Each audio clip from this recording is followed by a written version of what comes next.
On était tellement ravis des bénéfices de ce projet, que ce soit pour les élèves, pour les profs, pour l'ensemble de toutes les personnes qui ont participé, étaient tellement contentes qu'on n'avait qu'une hâte, c'était de recommencer et même d'étendre le projet. On a donc demandé à Brigitte Gambisser de l'association Être et Accueillir de revenir. Elle a animé une formation qui s'appelle L'attention, ça marche. Donc elle est revenue 8 fois en heure de vie de classe pour animer cette formation. L'attention, ça marche, c'est un programme de formation qui a été écrit par Eileen Snell, c'est l'auteur qui a écrit le livre Calme et attentif comme une grenouille. Belle, tu es débrouillard. Merci. Anna, tu es drôle et généreux. Sonia, tu es sympa et joyeuse. Merci. Soraya, tu es très indépendante. Tu es sincère. Tu es belle. Merci. Nous avions très envie de poursuivre avec les enfants que nous avions déjà accompagnés en 6e, et on avait très envie d'ouvrir une classe de 5e bien-être, mais le souci c'est qu'on n'avait pas les sous pour financer l'intervention de l'association sur une 2e classe en plus de la 6e. Donc ce que j'ai fait, c'est que j'ai proposé un contenu de formation. Donc j'ai animé la formation pendant 9 heures en heure de vie classe pour les 5e. On souhaitait qu'ils soient encore plus conscients de leur corps, c'est vraiment la base. Le corps, la respiration, qu'ils apprennent à accueillir leurs émotions et celles des autres, qu'ils accueillent ces émotions avec le moins de jugement possible, avec bienveillance. Et puis on a voulu leur donner un cadre pour qu'ils puissent développer leur empathie, qu'ils réfléchissent aussi à la meilleure façon de gérer les conflits, ça nous a vraiment semblé important. Les professeurs des 2 classes, donc de la 6e et de la 5e bien-être, ont bénéficié d'une journée de découverte des pratiques de la pleine conscience avec Brigitte Gambisser. Et puis ceux qui le souhaitaient ont pu après reprendre ces techniques avec les élèves pendant leurs cours. C'est des petites pratiques qui sont très courtes, de quelques minutes au grand maximum. Avant qu'on commence le travail, j'aimerais bien vous demander d'anticiper un petit peu et de penser, d'essayer de choisir un événement où vous avez été particulièrement heureux. This inner smile is illuminating everything around you. Sourire intérieur qui rayonne, illumine tout le monde autour de toi. Alors aujourd'hui, on va commencer par faire une petite météo intérieure. Vous vous souvenez, vous prenez le petit projecteur et vous regardez comment ça se passe à l'intérieur de vous. Quelle est la météo du jour? Est-ce qu'il y a des nuages, un grand soleil radieux, un orage qui monte? Voilà. Concentrez-vous sur ce qui se passe à l'intérieur de vous. Est-ce que certains d'entre nous veulent nous faire part de leur bulletin météo personnel? Tinaël? Moi, les bulletins, ouais. Il y avait de l'orage, c'est ça? Des éclairs. Des éclairs. Voilà. Merci. D'accord. Gabriel? Moi, il y a un gros nuage noir parce qu'aujourd'hui, vu que Mme Koulibaly n'est pas là, on ne valide pas très bien notre emploi du temps. Et pas très bien votre emploi du temps parce que vous allez avoir 1 heure de permanence, c'est ça? Ce qui me semble aussi important à réfléchir quand on propose ce genre de projet dans un établissement, il y a quand même des moyens qui sont engagés, que ce soit en termes d'heures supplémentaires, que ce soit en termes de crédit pédagogique. Il me semble important donc de justifier de l'impact de ce genre de projet sur l'équipe éducative et sur les élèves. Donc je pense qu'il faut vraiment réfléchir à l'évaluation de ce genre de projet. Ça calme vraiment le stop quand il y a beaucoup d'agitation dans la classe, tout ça, et après, quand on fait le stop, après il y a un grand silence, et ça fait du bien. Et ça fait 1 minute d'attention. Je bougeais tout le temps, je m'arrêtais jamais. Toute la classe, je dis, donc c'est pour ça que des fois avec mes parents, je fais des exercices. Avec Gabriel, c'est quelque chose qui l'intéresse. Après, c'est un enfant qui bouge beaucoup, qui est très très vif, animé, qui a du mal à se poser en plus. Mais c'est très bien qu'il apprenne aujourd'hui, même s'il n'a pas toujours envie. Mais je vois bien qu'il y a une démarche, c'est une démarche qui l'intéresse. Vraiment, j'ai insisté sur ça, les contrôles. Ça m'a vraiment aidé. Parce qu'avant, c'était horrible. J'arrivais pas à me... Je perdais tous mes moyens, j'oubliais tout. Après, puisque j'ai déstressé, j'ai eu des meilleures notes que l'année dernière. Donc, c'est vraiment bien.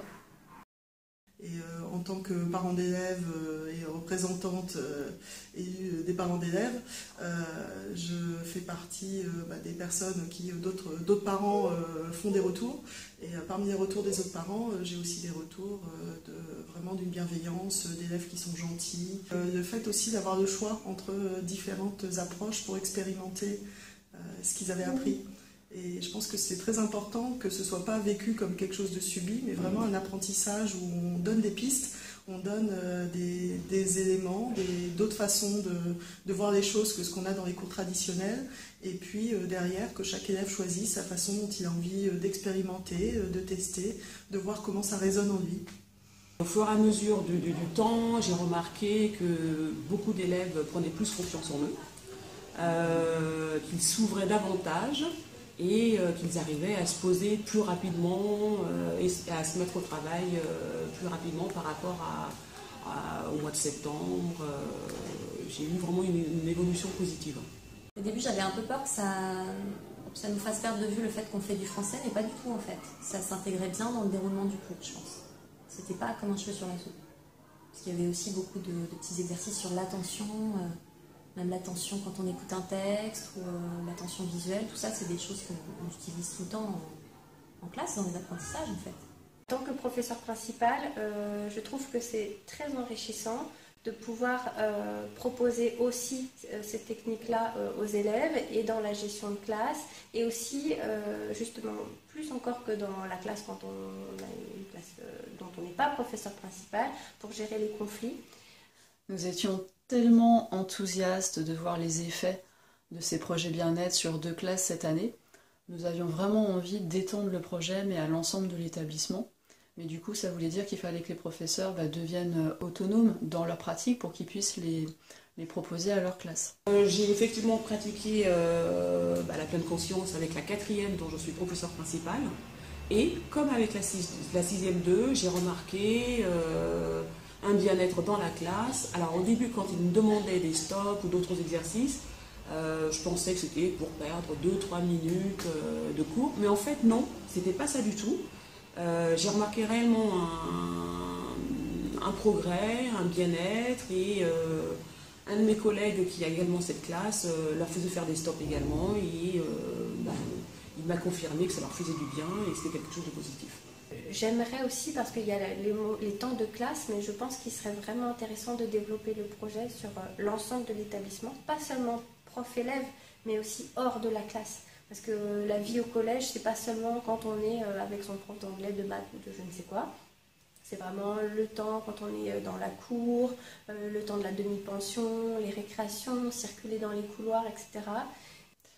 Donc ce qu'on a fait, c'est que j'ai proposé une formation de 8 semaines pour les adultes du collège, des professeurs qui avaient déjà participé au projet, mais aussi des professeurs et aussi des adultes qui n'étaient pas forcément professeurs et qui n'avaient pas encore découvert ces pratiques-là. Et donc sur le temps du midi, pendant 8 semaines, ces adultes sont venus soit découvrir, soit approfondir ces pratiques. Donc la conscience du corps, de la respiration, l'accueil avec bienveillance de ses émotions, de ses pensées, gérer ses ruminations. Je pense que nous, les adultes, on a aussi grand besoin de toutes ces pratiques. Et c'était vraiment joyeux et précieux de partager ces moments-là ensemble. Je pense que ça contribue vraiment à améliorer le climat scolaire, et je pense qu'on accompagne d'autant mieux les jeunes quand déjà soi-même on a intégré et quand on pratique ce genre de choses. Moi, ça fait des années que j'entends parler de bienveillance vis-à-vis des élèves, et on ne parlait jamais de bienveillance vis-à-vis des enseignants. Et donc ce projet est quelque chose de très positif, parce qu'on pense enfin à nous, et pour que nous puissions être bienveillants avec les élèves, il fallait que quelqu'un s'occupe de nous, et j'ai trouvé que c'était génial pour ça. C'est très agréable pendant les séances, parce que tu nous apportes vraiment un questionnement qui change de tout ce qu'on a pu avoir comme type de formation auparavant. Et je trouve que dans le cadre professionnel, c'est vraiment... c'est une parenthèse enchantée, je trouve. Et puis, il y a la partie très importante, et c'est là où ça devient plus difficile, d'intégrer ces pratiques dans sa vie personnelle. C'est un projet à long terme, en fait. C'est-à-dire que là, on met en branle des choses, et puis après, petit à petit... mais après, j'ai bien conscience, et c'est là que je me dis qu'il va falloir vraiment y aller, quoi. Il y a un moment où il faut s'engager. Il va falloir que je me prenne en main et que je me dise, bon, bah là... Donc je compte un petit peu sur les vacances. Récemment, j'ai rencontré une ancienne élève et elle me dit « Ah, c'était bien vos cours, mais qu'est-ce que vous criez en classe ?» Donc je me disais « Ah, ça a changé finalement, en bien. » Donc, et de fait, depuis 2 ans, je crie beaucoup moins en classe. Suite à la première vidéo que j'ai réalisée, j'ai eu pas mal de messages de collègues de partout en France qui m'ont dit que ça leur avait vraiment apporté et que ça leur avait vraiment apporté de la joie de voir que ce genre de projet était possible dans un collège. Et beaucoup de ces collègues se sentaient isolés dans leur établissement et pensaient être les seuls à se préoccuper de ce genre de choses.